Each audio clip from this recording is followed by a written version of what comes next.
আপনি কি পারেনি? আপনি তো এখানে বই আছেন, তোমার তো কথা আসলো। এখন তুমি আইছো, তোমার না মানা করলাম রাত রোদের মধ্যে যাও না। তো কি ক্ষেতের কি খবর, কি অবস্থা ক্ষেত খোলার? ক্ষেত খোলা কি বাঁচবো নাকি কি? আমার খেতে তো কাম করে এলাম, করে পাইলে খেতে দিয়ে এলাম, পাইলে খেতে তো 7 লাগবে, পানি লাগবে, পরে লাগবে। কাম কাজ তো করে আইলে অরণ অরণ ইচ্ছা ওই করো, 2-4টা খাই খেলো, খাই খেলে বিকালে টাকা দিয়ে বাজারে যাও।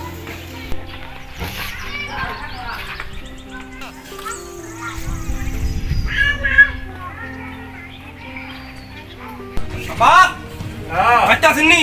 আসি তো। ওই আপনি বাইরে আহেন। কি হয়েছে তো? তোরে তো গলার তো শুরু ভালো লাগে না, তুই কই সারাদিন কুইতে গেলি? তোরা টাকা ঢোকা দেন। খালি টাকা টাকা টাকা টাকা টাকা তো কি করবি? সকাল না 5,000 টাকা লেগে গেলি। 5,000 টাকা থাকেনি। হাই হাই তোর বাপে কি জমিদার নি? আমি এত তো বুঝি না, টাকা দেন। আর নাহলে যে আমার বন্ধু বান্ধব সবাই বিয়ে করে হালাইতেছে, আমারও বিয়ে করা দেন। তোর মুখে শরম করে না রে, তুই বিয়ের কথা কস? বড় অন্তরে কাম কাজ করে, বিয়ের কথা কয় না। তুই বিয়ে করে ওই তোর কাম কাম কাজ করে, তোর কোন মেয়েটা দিব, কার মেয়েটা দিব তো? বড়টার কথা কই লাভ নাই, ও তো বিয়ে করে না। এখন তুই বিয়ে করবো কিনা জানি না, আমার বিয়ে করাবেন কিনা কোন। আর নাহলে আমি পাইতেছে জামগা। কামাই করে খাওয়ার জন্য মুরুদ দেইকে খালি বিয়ে বিয়ে বিয়ে। যা যা তুই ভাগ। থাকেন, থাকে যাবো। আরাম না। থাকেন আপনি।